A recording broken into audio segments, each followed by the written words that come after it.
filosofia política contemporânea.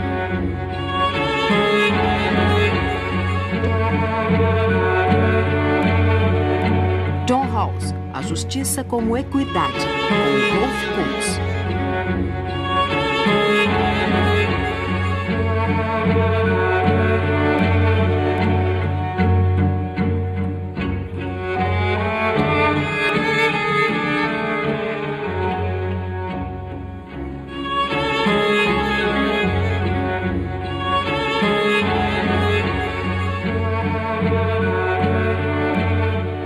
Começar formulando uma pergunta,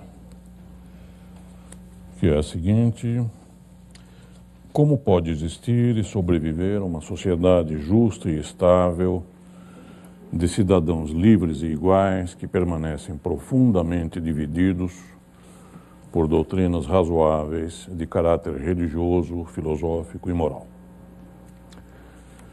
Essa pergunta resume os grandes temas que John Rawls tentou elucidar durante mais de 40 anos de reflexão filosófica.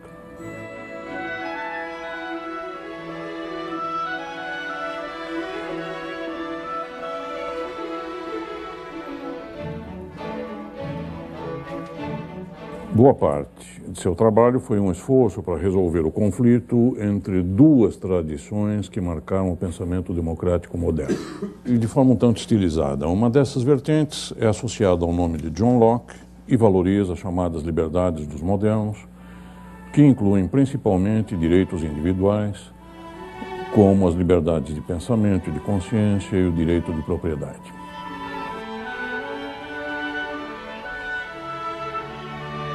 A outra vertente, frequentemente ligada ao nome de Jean-Jacques Rousseau, acentua as chamadas liberdades dos antigos, que são traduzidas em liberdades políticas iguais e participação ativa na vida pública.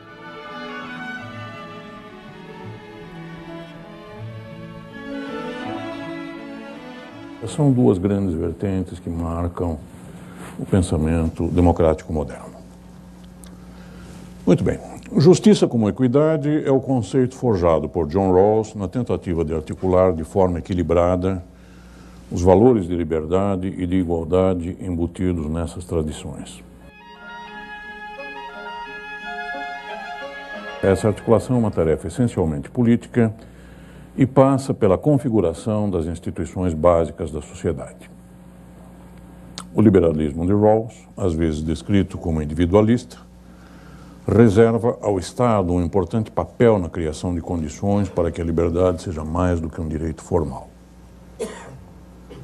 A sua teoria dos bens primários, que são aqueles bens indispensáveis para que o indivíduo possa escolher e tentar realizar o seu plano de vida, é hoje mais provocante do que em 1971, quando foi publicado o seu primeiro grande livro, Uma Teoria da Justiça. O liberalismo igualitário de Rawls fornece uma excelente perspectiva crítica para o exame das políticas contemporâneas de redução do papel do Estado e de despolitização dos mercados. Despolitização quer dizer o quê? Perguntaria ele. Bom, o meu objetivo nesse momento é necessariamente modesto.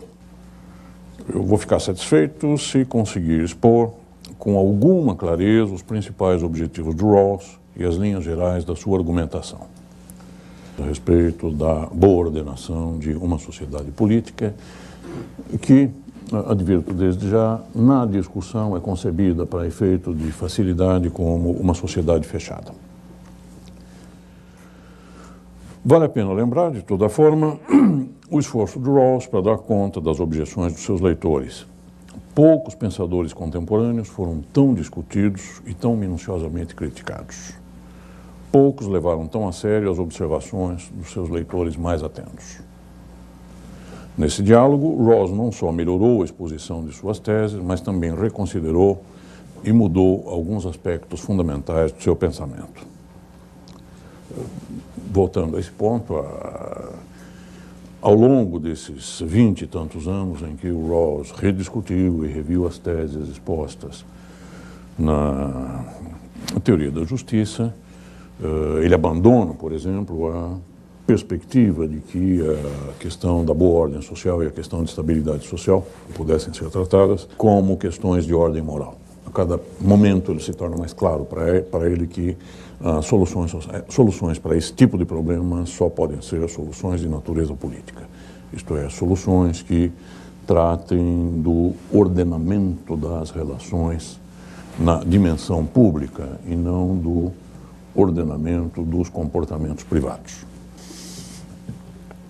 Muito bom. O livro Liberalismo Político oferece ao leitor um benefício negado no primeiro livro do Rawls, que foi Uma Teoria da Justiça. Ele explica de que diabo ele está falando. Okay? Isto é, ele explica qual é a preocupação dele. Ok? Esse é um dado fundamental. O Rawls não está interessado nas condições da justiça em geral, ele não está interessado na boa ordenação de qualquer sociedade.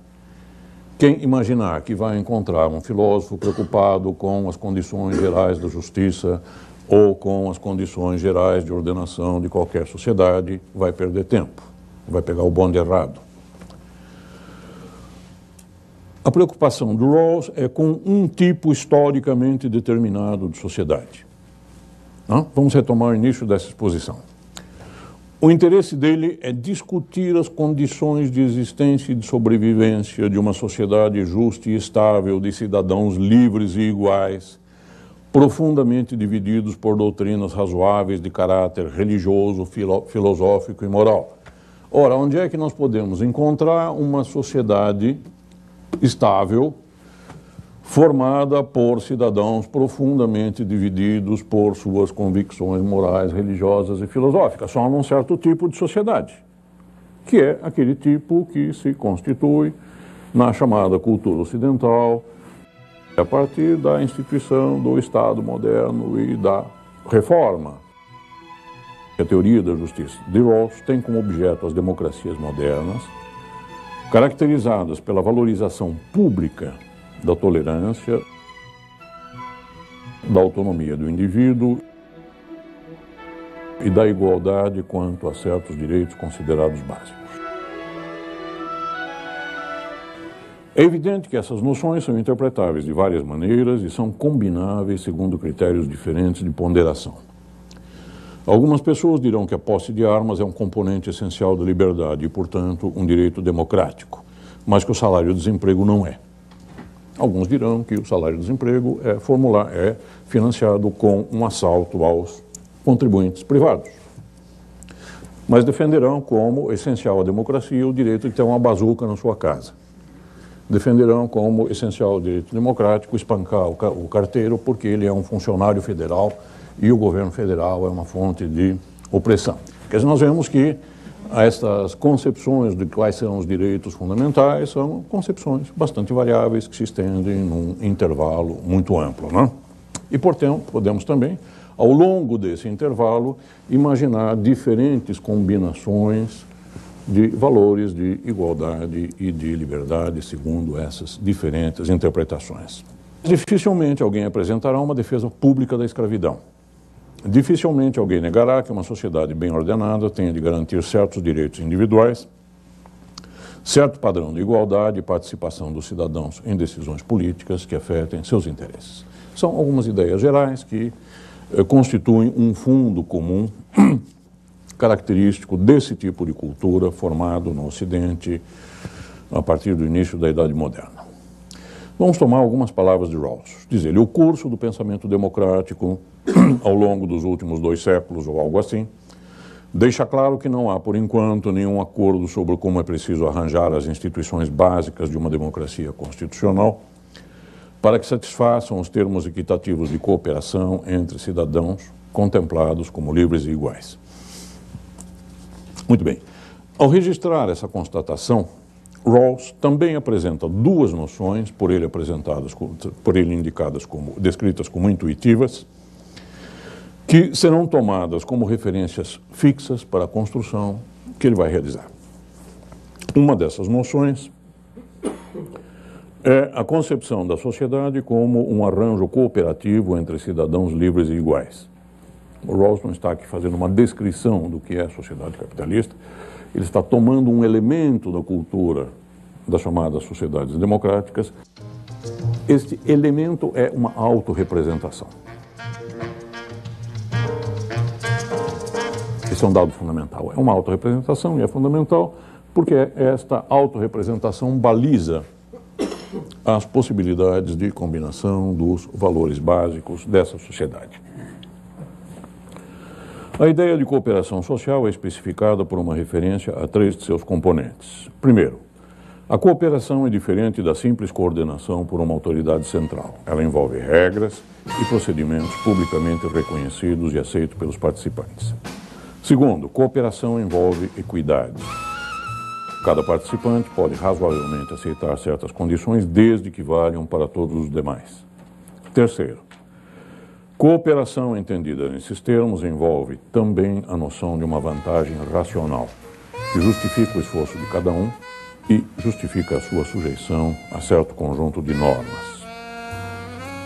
A esta ideia de cooperação social corresponde uma noção de pessoa, especificada também por atributos fixados na tradição do pensamento democrático. Uma pessoa é concebida como alguém que pode ser um membro plenamente cooperativo da sociedade ao longo de uma vida, isto é, exercer a cidadania ao longo de uma vida completa.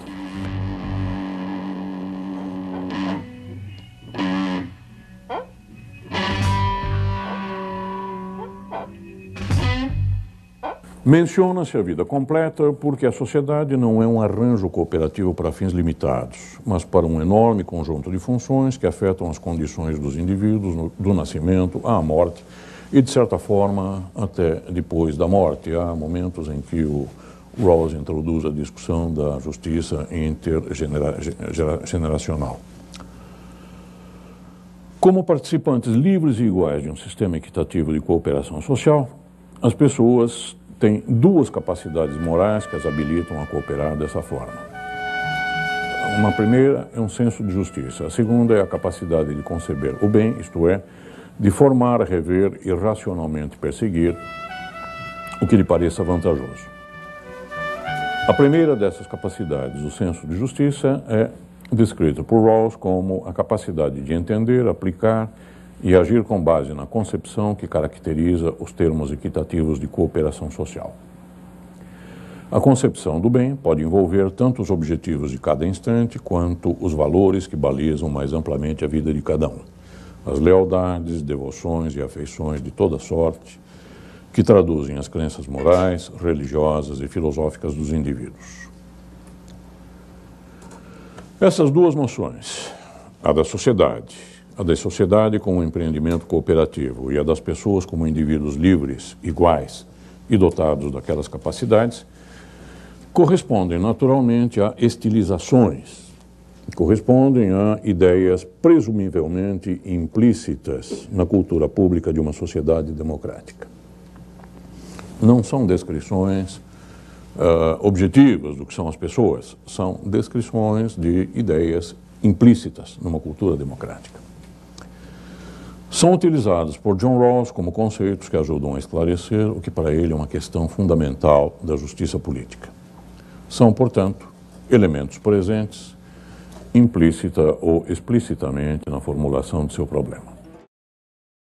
Eu escolhi para essa exposição não partir das teses principais, eu escolhi para essa exposição o caminho da construção do material, o caminho da reunião do material. Estou fazendo, de certa maneira, um caminho inverso. O Rawls começa pela exposição das suas teses principais e depois explica qual o material que ele utilizou. Eu estou partindo do material utilizado para chegar ao processo de construção da teoria. Bom, explicitadas essas 2 noções, surge então a questão de como determinar os termos equitativos de cooperação.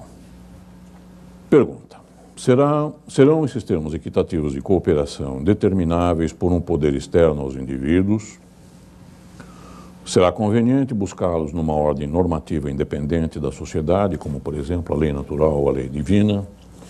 Ou será mais adequado estabelecê-los por meio de um empreendimento comum das pessoas que deverão submeter-se a esses termos de cooperação?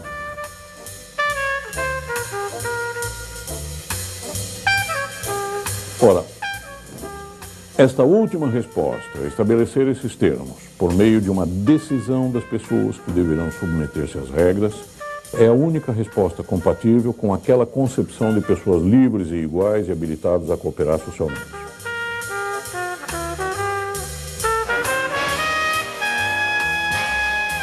Este dado que justifica o uso do contrato social para a especificação das condições de uma sociedade bem ordenada no pensamento de Rawls.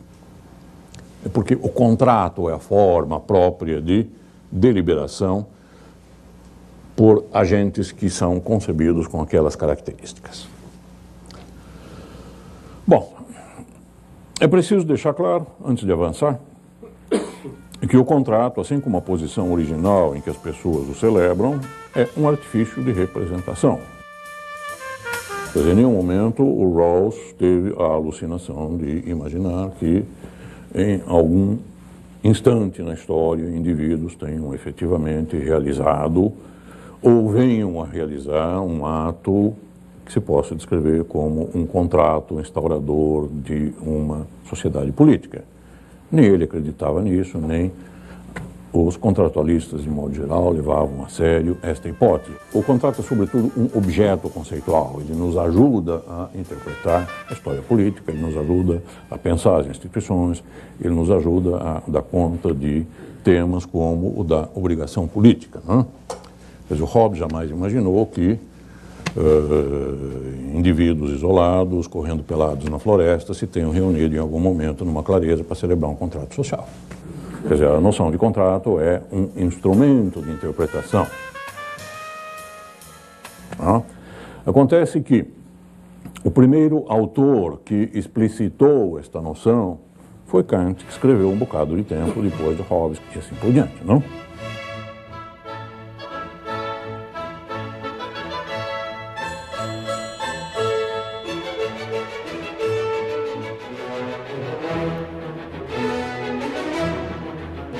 Então é preciso deixar claro que o contrato, assim como a posição original em que as pessoas o celebram, é um artifício de representação. O Rawls não pretende sugerir que os membros de uma sociedade realmente produzam esse acordo fundador, nem supõe que isso tenha ocorrido em algum momento.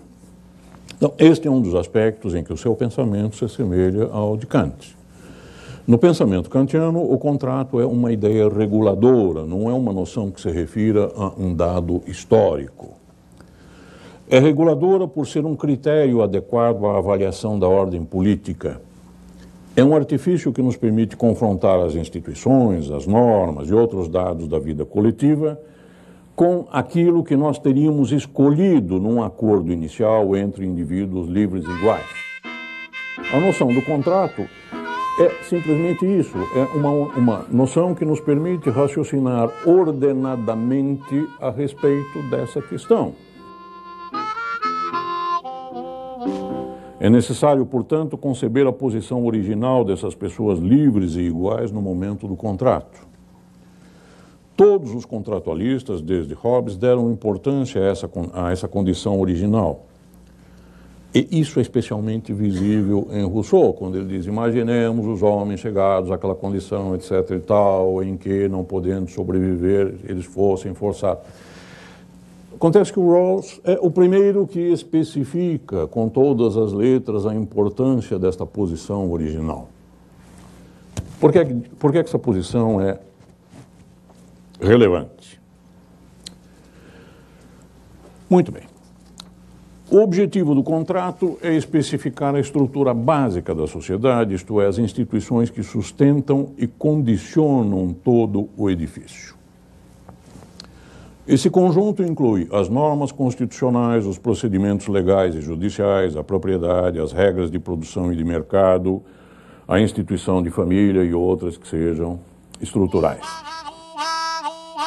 Para que esse conjunto de normas e práticas interconectadas possa atender a requisitos de equidade,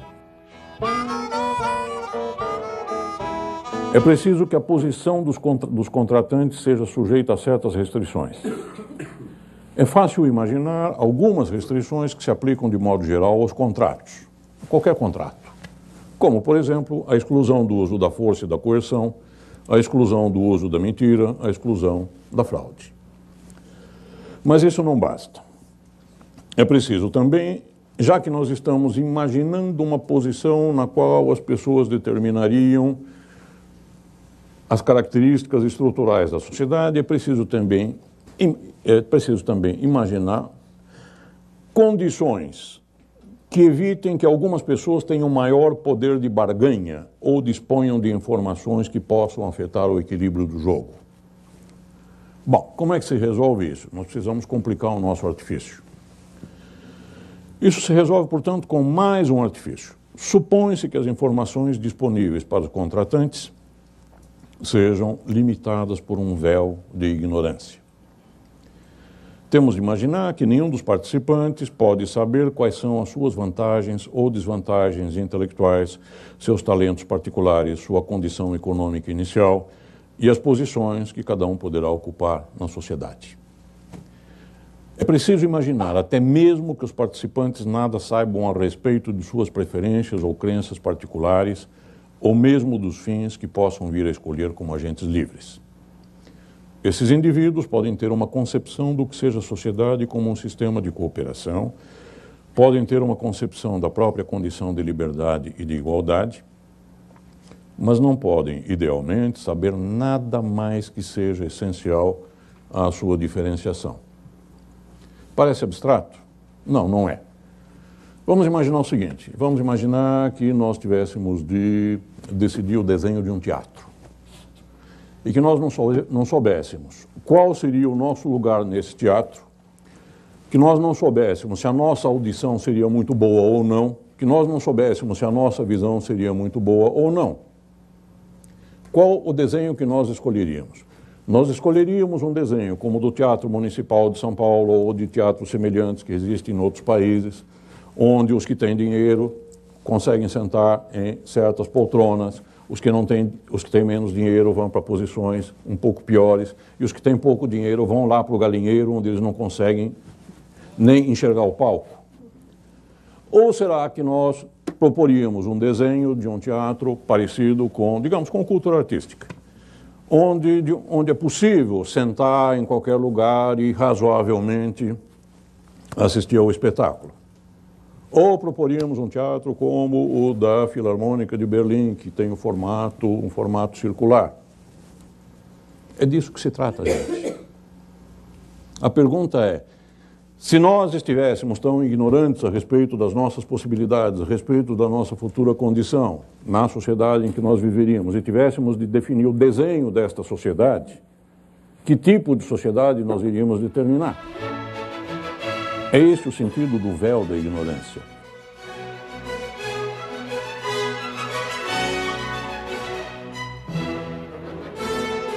Para John Rawls, os indivíduos nessa condição, limitados pelo véu da ignorância, tenderiam a dar importância à pior posição que pudesse caber a qualquer participante do jogo, já que ninguém poderia calcular qual seria a própria posição na sociedade, isto é, cada um tenderia a conceber um desenho tal que a pior posição fosse tolerável. Ou seja, teria, no exemplo do teatro, tenderia a conceber um desenho de plateia tal que, sentado em qualquer lugar, um sujeito pudesse assistir ao espetáculo. A sua decisão racional seria determinada, portanto, por uma elevada aversão ao risco. E, diante da escassez de informações, a atribuição de igual probabilidade às hipóteses consideradas levasse a escolhas mais audaciosas. Isso pode, por exemplo, ser sustentado no caso em que a perda seja suportável e seja considerável o ganho esperado na melhor hipótese. O Rawls não rejeita diretamente esse argumento, mas ele observa que o caso é diferente quando a pior hipótese envolve um resultado intolerável. Não se trata aqui apenas de um problema de cálculo de probabilidades, trata-se de saber qual o efeito real de cada consequência possível, de cada evento possível. As partes envolvidas no contrato devem definir a estrutura básica da sociedade numa posição original caracterizada pelo véu da ignorância, mas tendo como pano de fundo de sua deliberação uma certa concepção da sociedade como sistema equitativo de cooperação e uma certa concepção das pessoas como livres, iguais e dotadas daquelas capacidades morais e intelectuais necessárias à cooperação. É a partir desse referencial que Rawls enuncia os princípios de justiça destinados a orientar os arranjos básicos da sociedade, permitindo a mais ampla realização dos valores da liberdade e da igualdade. Tais como expostos por Rawls no texto Justiça como Equidade, uma reformulação, os dois princípios são os seguintes. Primeiro, cada pessoa tem o mesmo direito irrevogável a um esquema plenamente adequado de liberdades básicas iguais, que seja compatível com o mesmo esquema de liberdades básicas para todos. E, segundo, as desigualdades sociais e econômicas devem satisfazer duas condições. Primeiro, devem estar vinculadas a cargos e posições acessíveis a todos, em condições de igualdade equitativa de oportunidades. E, em segundo lugar, tem de beneficiar ao máximo os membros menos favorecidos da sociedade. Esta parte é chamada princípio da diferença. Notem que não se trata apenas de condições de igualdade de oportunidade, trata-se de condições de igualdade equitativa. Esse adjetivo não está aí de graça. O primeiro princípio, o princípio das liberdades básicas, tem precedência sobre o segundo. E a primeira parte do segundo princípio, que é aquela relativa à igualdade de oportunidades, tem precedência sobre a seguinte, que é descrita como o princípio da diferença. O primeiro dos dois princípios de justiça estabelece as condições mais amplas para o exercício de todo o jogo político e isso explica a sua prioridade. As liberdades não são consideradas abstratamente, como se indicasse um valor absoluto e evidente. Rawls especifica as liberdades iguais e básicas que devemos levar em conta ao formular essa regra. Liberdade de pensamento e de consciência, liberdades de participação política, liberdade de associação, direitos e liberdades vinculados à preservação da integridade física e psicológica e direitos e liberdades abarcados pelo Estado de Direito. Essa lista não resulta de um inventário histórico, embora os seus elementos façam parte da cultura democrática tradicional. Os seus componentes são selecionados analiticamente, isto é, os seus componentes são selecionados porque correspondem a condições necessárias ao desenvolvimento e ao exercício das duas capacidades morais indicadas na concepção de pessoa, que são a capacidade de julgar a justiça das instituições e das políticas sociais e a capacidade de tentar a realização das concepções de bem no sentido mais amplo dessa palavra. A primeira parte do segundo princípio, relativa à igualdade de oportunidades, também se relaciona a condições concretas, não é um requisito formal. A parte seguinte, o princípio de diferença, é mais complexo e foi objeto de muita controvérsia desde a publicação de uma teoria da justiça. Numa interpretação frouxa, este princípio da diferença pode ser entendido como uma aceitação fácil das desigualdades de um regime de mercado, sempre que os incentivos proporcionados por esse regime às pessoas mais bem situadas possam resultar em benefício para os demais. A posição de Rawls, no entanto, é bem mais restritiva. Para entendê-la, é preciso levar em conta vários arranjos possíveis do sistema produtivo, arranjos que possam traduzir-se em diferentes curvas de remuneração diferenciada para os mais e os menos bem situados na escala econômica. O melhor arranjo será aquele que se traduzir nos maiores ganhos para os menos bem situados, seja qual for o retorno para os mais favorecidos. Mesmo um arranjo que proporcione vantagens para aqueles em pior situação pode ter um teor de desigualdade que não seja funcional. Notem, a desigualdade é aceitável na medida em que ela seja funcional. Isto é, na medida em que ela produza não só efeitos de eficiência, mas na medida em que ela produza vantagens mais do que proporcionais para os que estão no andar de baixo. Nós podemos traçar diferentes curvas com diferentes inclinações, diferentes formatos. Qual será a melhor curva? Será aquela que proporcione os maiores deltas para os que estão embaixo, cada vez que houver uma melhora da perspectiva para os que estão em cima. É isto que significa essencialmente o princípio de diferença. Este princípio da diferença é justificável não apenas pela condição da eficiência que os estímulos do mercado podem proporcionar, digamos, aos mais bem dotados intelectualmente, etc. Tal. Ele é justificado porque ele produz um efeito de vantagem mais que proporcional embaixo. É, portanto, um princípio que tende a corrigir as injustiças. Ele não elimina totalmente as injustiças, mas ele tende a corrigir as injustiças. Ora, um critério que leve em conta a maximização da utilidade total de uma sociedade, que é o critério utilitarista, é um critério perfeitamente compatível com todas as injustiças distributivas. E é esta a razão pela qual o Rawls rejeita, é esta uma das razões pelas quais o Rawls rejeita o utilitarismo. Esse é um ponto fundamental. É indispensável, antes de qualquer outra consideração quanto ao sistema distributivo, que as condições de igualdade e de oportunidade sejam preenchidas. Elas são básicas.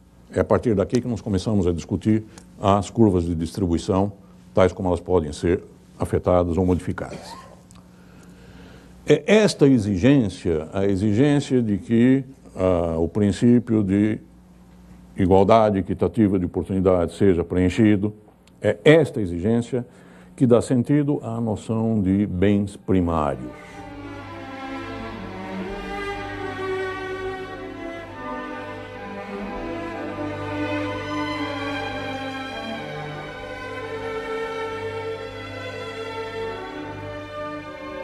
Bens primários são valores necessários à realização dos diferentes objetivos que cidadãos livres e iguais possam escolher numa sociedade ordenada segundo os padrões da justiça como a equidade. Não há como apresentar uma lista exaustiva desses bens. A lista desses bens poderia variar dependendo das circunstâncias da sociedade.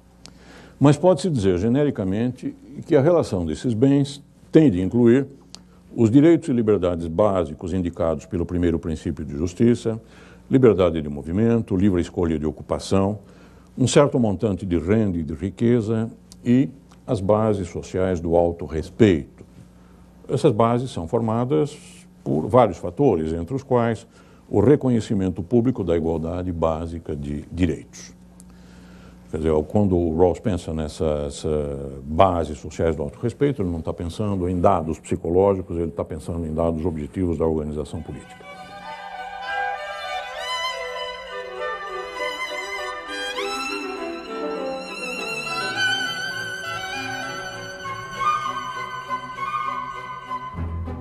Em termos concretos, é fácil perceber que essa lista de bens primários tem de incluir um certo nível de educação, tem de incluir certas condições de saúde necessárias a uma vida normal e produtiva, que seria uma condição de igualdade básica, não é? Ora, uma característica importante dos bens primários é a sua polivalência. Eles são concebidos não como instrumentos para a realização deste ou daquele fim. Eles são concebidos como condições para que as pessoas tentem concretizar diferentes objetivos e diferentes concepções de bem. Neste ponto, Rawls permanece fiel à tradição kantiana. Segundo Kant, não é função do Estado promover a felicidade dos indivíduos. É outra diferença em relação ao utilitarismo. Segundo Kant, a função do Estado é garantir condições iguais de liberdade sob a lei civil e não garantir a felicidade. Né? Tentar definir a felicidade que os cidadãos deveriam buscar, ou a maneira pela qual eles deveriam buscar a felicidade, seria violar a sua condição de agentes livres. Seria, portanto, violar a condição de laicidade essencial a uma sociedade pautada por padrões de tolerância e pelo valor do pluralismo. O Rawls aceita esse ponto de vista, ele aceita essa restrição. Não é função do Estado tornar as pessoas felizes, é função do Estado por meio da sua política, isso é função da sociedade política proporcionar a cada cidadão meios para que ele possa realizar os seus fins, sejam quais forem, desde que esses fins, obviamente, sejam compatíveis com a coexistência social. Não é? Muito bem, o Rawls é kantiano até esse ponto, mas ele não se limita a preservar essa liberdade no seu esquema de justiça como equidade. Isso não basta para garantir aos indivíduos o efetivo exercício da escolha. Esse exercício requer certas condições concretas e não apenas formais. Requer condições como, por exemplo, um certo nível mínimo de renda, um certo nível de educação, sem os quais a liberdade seria apenas nominal. É função da sociedade, portanto, proporcionar essas condições essenciais ao indivíduo. Isso é feito em várias etapas. A estruturação da vida social no esquema rawlsiano passa por vários níveis, desde a definição das condições básicas de ordenação, aquela escolha que é feita atrás do véu da ignorância, até as decisões cotidianas, decisões correntes a respeito da administração dos meios públicos, das políticas públicas e assim por diante. E no intervalo estão os processos de produção legislativa, da produção de leis supraconstitucionais e assim por diante. São diferentes níveis, não é? E é evidente que em cada um desses níveis a construção rawlsiana admite diferentes níveis de conhecimento dos agentes, não é? Os agentes teriam de ter um amplo grau de ignorância nos níveis mais básicos, em que eles estariam definindo as estruturas mais importantes da sociedade e passariam a tomar decisões com base em maiores conhecimentos nos níveis mais altos da ordenação. Muito bem. Na concepção rawlsiana de uma sociedade bem ordenada, o setor público tem de cumprir tarefas amplas e muito importantes para que os cidadãos possam exercer plenamente a sua liberdade na prática da cooperação. Uma sociedade justa, portanto, deveria atribuir ao governo uma série de funções.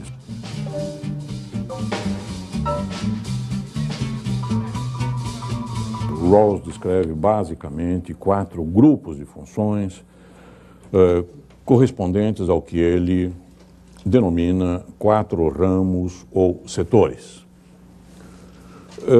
Esses ramos não se sobrepõem exatamente aos organogramas habituais da administração pública, mas pode-se concebê-los como atividades razoavelmente diferenciadas. Nós temos, em primeiro lugar, um setor alocativo, né, ao qual cabem 2 tarefas. A primeira é impedir a concentração de poder nos mercados para permitir um razoável funcionamento do sistema de preços.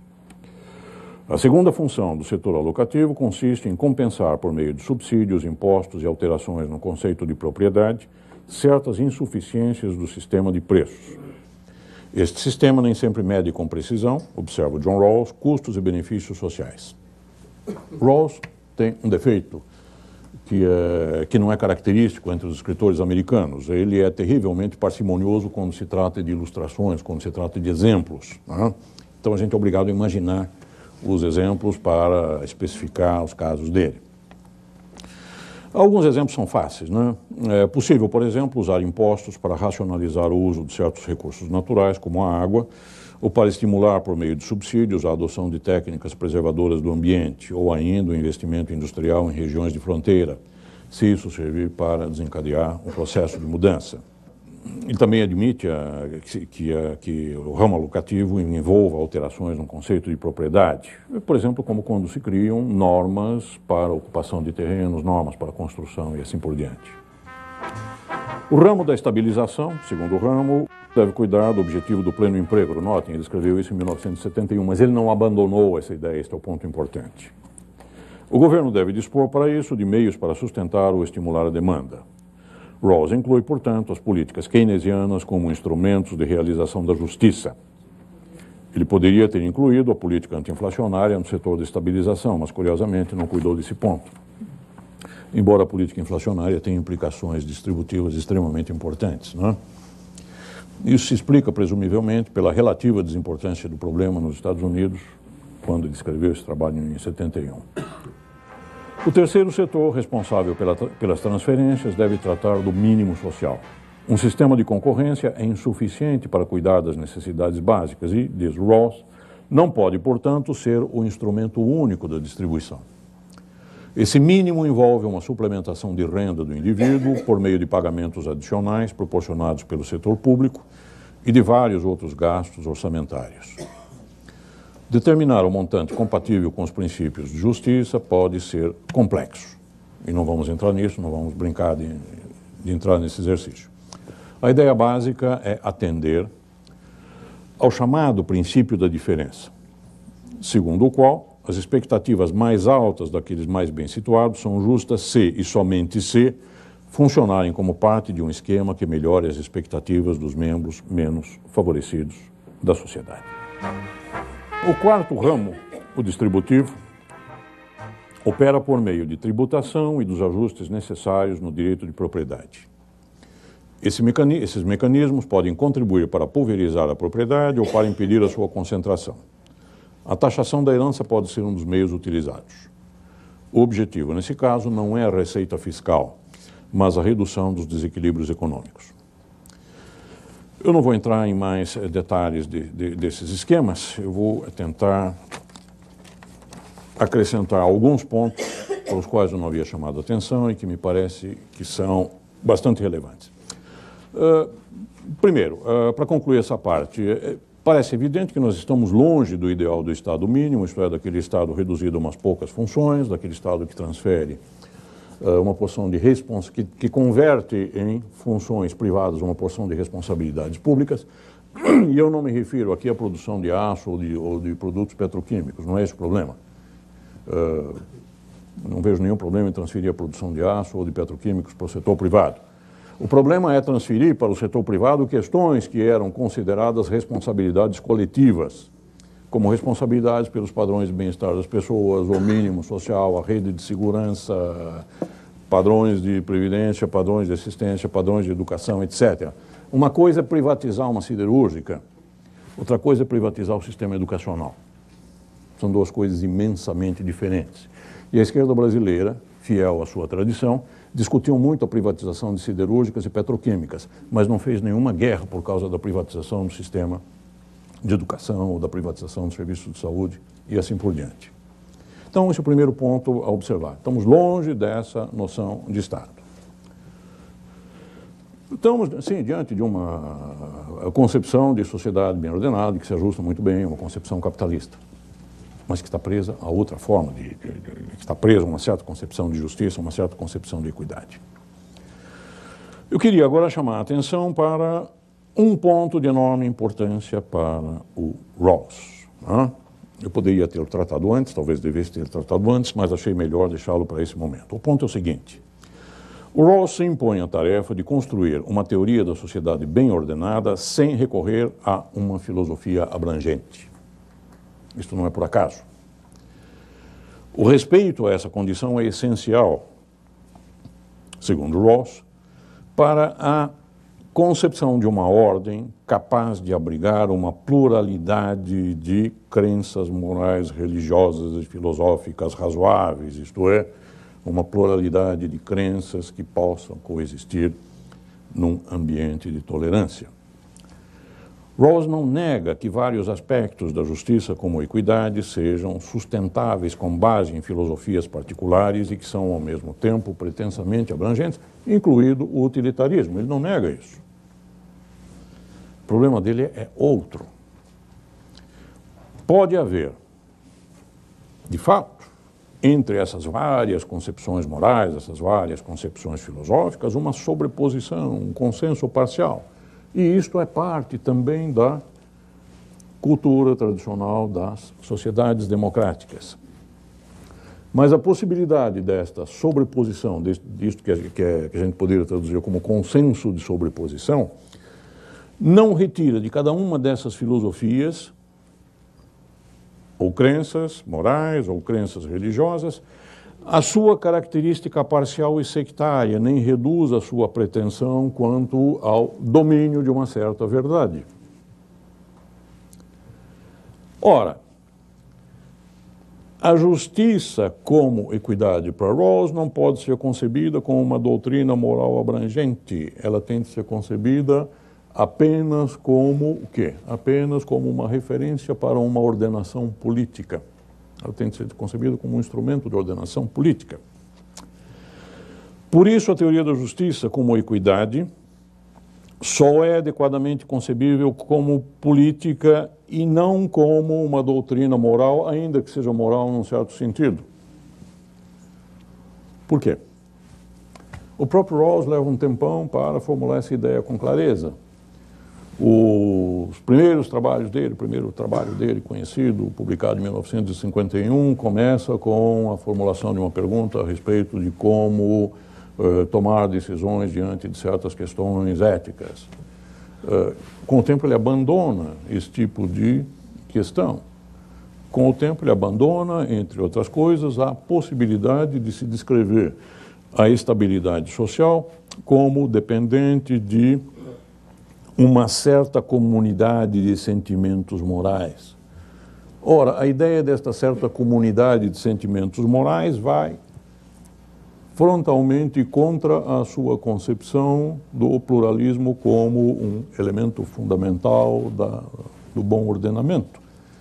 Ele abandona esta ideia ao longo do tempo. Há todo um capítulo na teoria da justiça dedicado a essa questão da comunidade de sentimentos morais. Isso é jogado no lixo depois.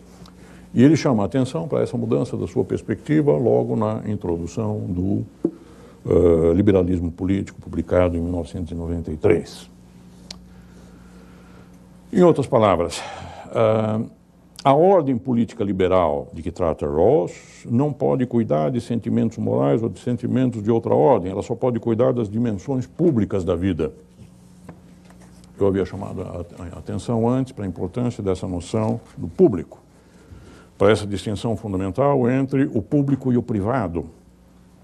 É essencial para se entender o liberalismo de Rawls que a vida de cada uma das pessoas, de cada pessoa concebida daquela maneira, tem duas dimensões, tem duas faces. Tem uma face pública e tem uma face privada. Quando eu adiro a uma certa religião, ou abandono essa religião e mudo para outra, eu estou realizando um ato privado. Mas o meu direito de escolher a minha religião é um fato público. É esta a diferença. Isto é, a possibilidade de realizar essa escolha é a parte pública da minha personalidade. A realização da escolha é a parte privada. Só que a realização da escolha só é possível porque há uma ordenação pública. É este o ponto fundamental. O Rawls não diz que nós devemos gostar das outras pessoas, ou que devemos gostar das outras religiões, ou que devemos achar que as outras religiões não são uma palhaçada. Ele não diz nada disso. Ele diz que numa sociedade bem ordenada, as pessoas simplesmente se comportam de maneira tal que o direito de cada um de realizar suas escolhas seja garantido. Essa diferença entre as duas dimensões da pessoa, entre a dimensão pública e a dimensão privada, é fundamental para se entender o pensamento de Rawls, é fundamental para se entender por que ele acaba abandonando as preocupações com os aspectos morais da ordenação social e passa a se concentrar nos aspectos políticos que tratam da exterioridade.